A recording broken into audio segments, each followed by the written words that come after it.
Module 7, Lesson 5, the funnel report. Every subscriber who becomes a customer walks a path. They see something, they click, they submit a form, they qualify.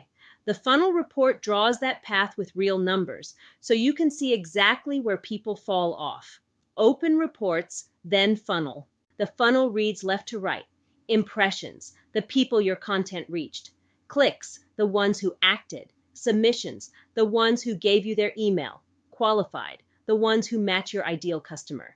Each stage shows its count and the conversion rate from the stage before. Those rates are the whole report.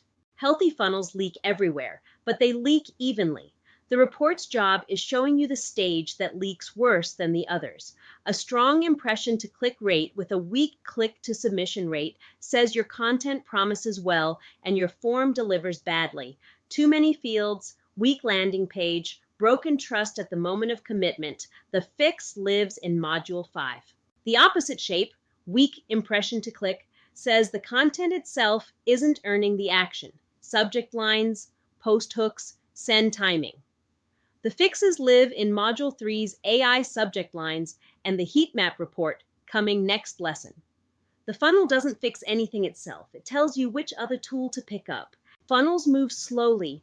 Read this report monthly, not daily. A month of data smooths out the noise of any single campaign. Compare against last month, find the worst rate, fix that one stage, and reread next month. One leak at a time is how funnels actually improve. Next lesson, the heat map report. When your audience actually opens and clicks, hour by hour, and letting the AI pick your send time from it. See you there.